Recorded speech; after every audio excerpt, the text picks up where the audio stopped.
va désormais voir les techniques de calcul du déterminant. Alors en fait, il y a une technique assez simple qui consiste à appliquer le pivot de Gauss-Jordan.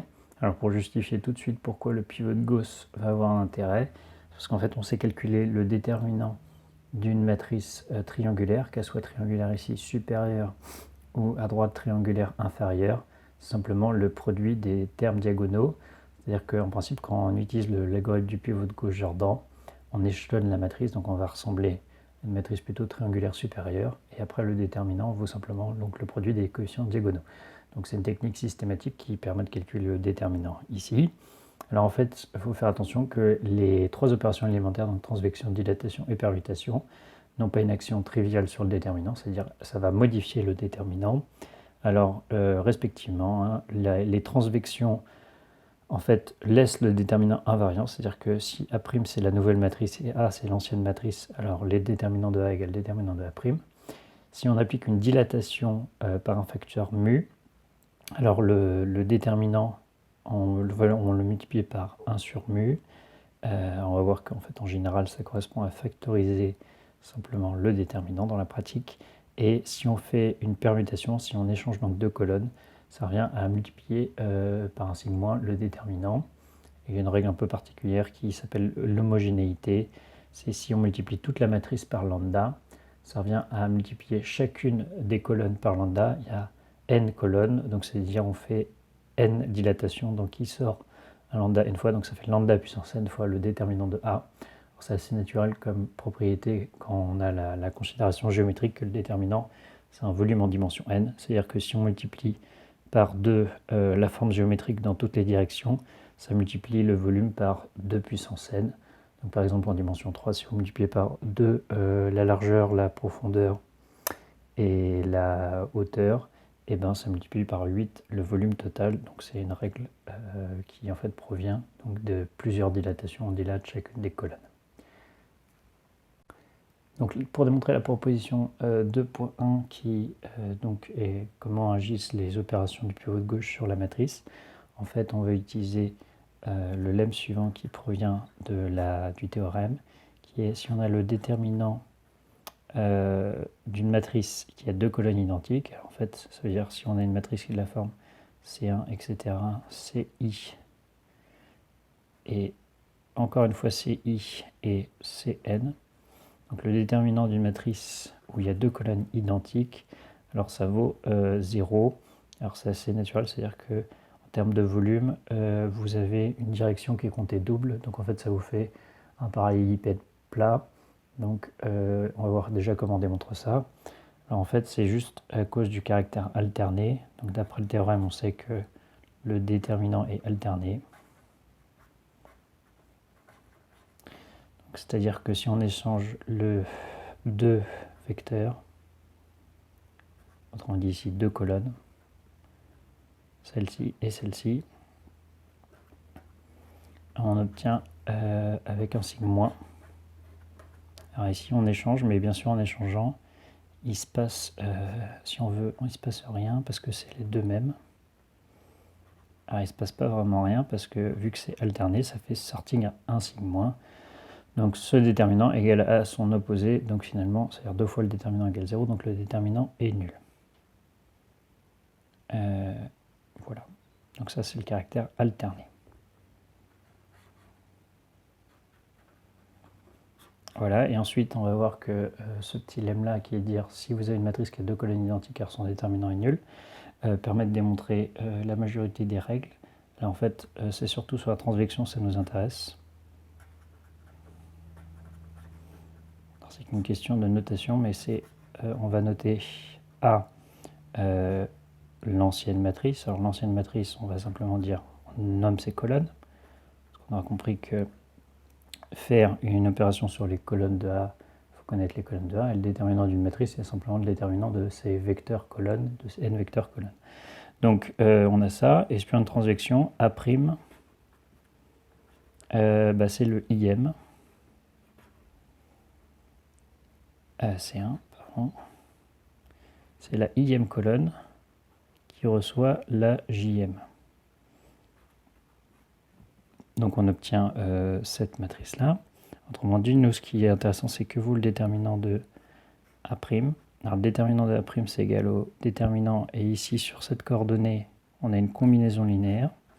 Autrement dit, on va pouvoir développer CI, Cn, plus lambda fois le déterminant de C1, etc., Cj, Cn. Voilà, ça c'est la linéarité par rapport à la ième colonne. C'est la propriété de multilinéarité. Linéarité par rapport à la ième colonne.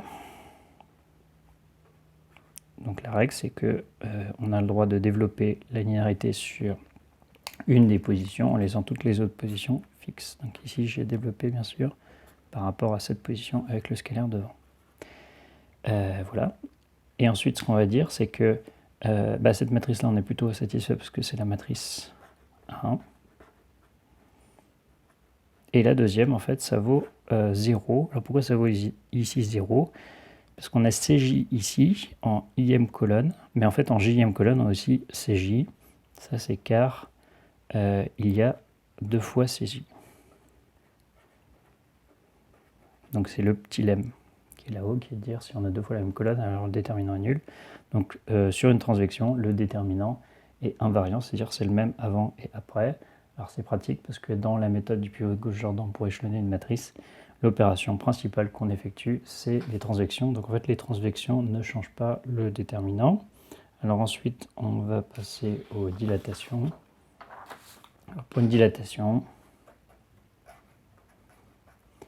on part donc d'une matrice A dont on connaît les colonnes.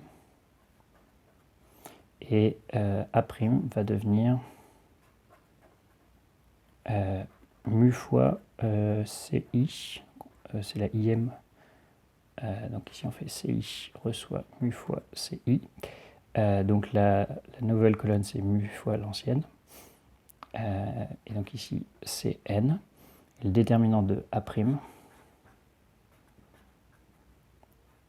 et c'est la même règle que précédemment, c'est on peut utiliser la linéarité par rapport à cette coordonnée-là. Donc là, en fait, on peut juste faire sortir le mu, ça fait mu facteur de C1, CI, Cn, et on reconnaît le déterminant de A, donc ça fait mu fois le déterminant de A. Donc si on fait une transvection, ça multiplie, une dilatation par un facteur mu, ça multiplie par mu. Alors pourquoi on préfère écrire déterminant de A égale 1 sur mu déterminant de A'? Dans l'idée, c'est qu'on va commencer le calcul dans l'ordre, c'est-à-dire que on va commencer par A et après on va obtenir A', et à partir de A', on va devoir continuer, refaire une opération et obtenir autre chose, etc. etc. Donc en fait, c'est bien sûr la série d'égalités et plutôt dans ce sens-là, on va voir dans la pratique. Et enfin, la permutation. Alors la permutation, en fait, c'est une retraduction du caractère alterné, c'est-à-dire que A vaut exactement C1. On a d'abord I et après J, alors qu'à l'issue de la permutation, on a échangé I et J, autrement dit, on a J et ensuite I. Et donc ça, c'est exactement le caractère alterné. C'est que le déterminant de A', c'est moins le déterminant de A. Voilà. Donc on a l'action de chacune des opérations élémentaires, et ça permet d'obtenir, par opération successive, de se ramener à des matrices échelonnées. Donc pour calculer le déterminant d'une matrice de taille quelconque, on peut donc utiliser comme méthode le pivot de Gauss-Jordan. Donc on peut par exemple sur cet exemple-là. Donc on va faire des opérations sur les colonnes. Alors ce qui paraît assez naturel, c'est donc de dire on va d'abord se concentrer sur le premier pivot qui serait donc le 1 ici, et on va faire des opérations sur les colonnes. Donc on va faire en fait C2 reçoit C2 moins C1, C3 reçoit C3 moins C1, et C4 reçoit C4 moins C1, et là c'est le cas le plus simple parce que les transvections conservent le déterminant, donc en fait on obtient égal le même déterminant. on fait comme les opérations. Donc ici, on va faire apparaître des 0. Ensuite, ici, on a des 1, 1, 2, 2, 1, 2, 3. Donc on obtient ça. Ensuite, on peut réitérer sur la deuxième colonne. Donc ça vous fait égal déterminant de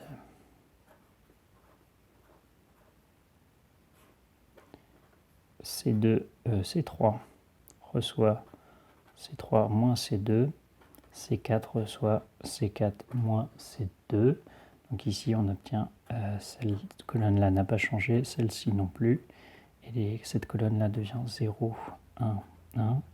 Ça devient 0, 1, 2. Et on applique la dernière transvection. Et C4 reçoit C4 moins C3. C'est une transaction, donc ça ne change pas le déterminant. Au final, on obtient ça.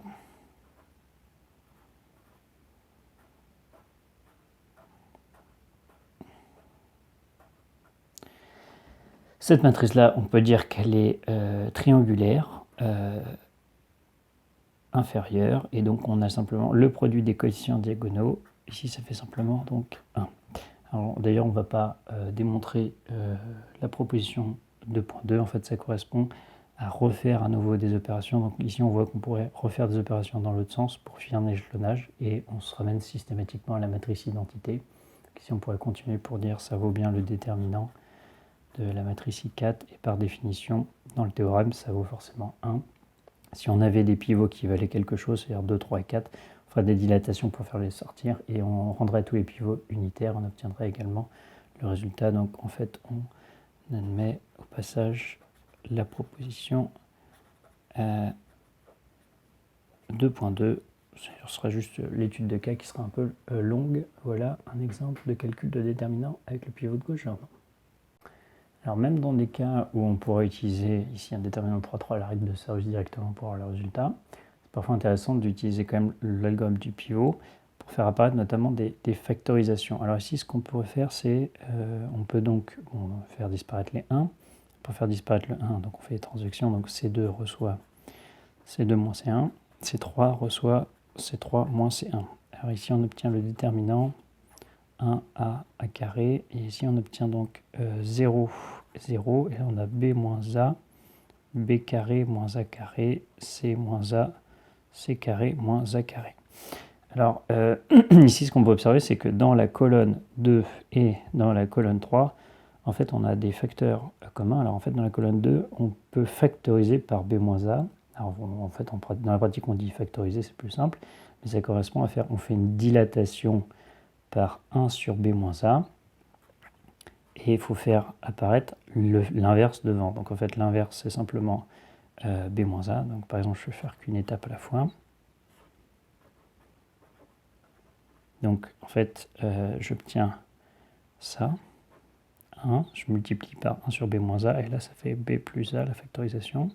Puis là je ne l'ai pas encore écrit, par exemple je peux forcer la factorisation pour l'étape d'après, ça ferait ça. Donc il y a deux façons de la noter ici. Ce serait C2 a reçu 1 sur B-A C2. Parce qu'en effet, ce qu'on a fait, on est passé de là à là en divisant par B-A. Donc on a remultiplié devant par l'inverse. Soit on dit simplement, et c'est un peu plus graphique, on a passé de là à là en sortant un facteur. Autrement dit, on factorise. C'est ça qu'on va dire dans la pratique, mais il faut comprendre que c'est qu'une dilatation. On factorise C2 par B moins A. Voilà. Et donc, par exemple, je peux continuer, ça ferait B moins A. Et je factorise aussi C moins A. Déterminant.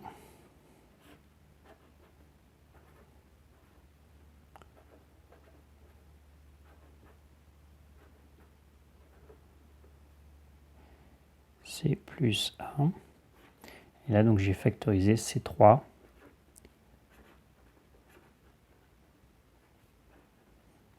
par C moins A. Et enfin, il n'y a plus qu'une opération à faire sur les deux dernières colonnes, qui est une transaction. Donc c'est C3 reçoit C3 moins C2, et on obtient une matrice triangulaire inférieure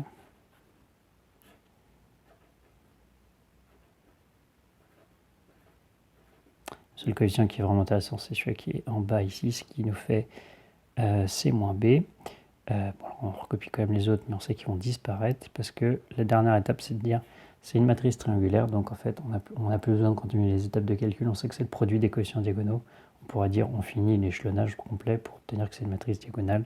C'est finalement la matrice identité si on sort même les facteurs complets, parce qu'ici on peut factoriser par C moins B. Donc on obtient cette formule-là ici. Voilà, alors c'est beaucoup plus intéressant d'avoir le déterminant sous cette forme-là, c'est pour ça qu'avoir appliqué la règle de service dès le début, ça n'aura pas été simple pour continuer.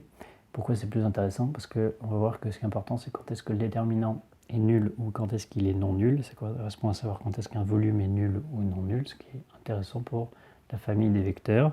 Et ici, c'est plus simple d'avoir un produit si justement vous avez des étapes où vous avez factorisé, qu'au contraire, la règle de Sarrus qui correspond à tout développer. Sous la forme développée, retrouver cette factorisation n'est pas simple.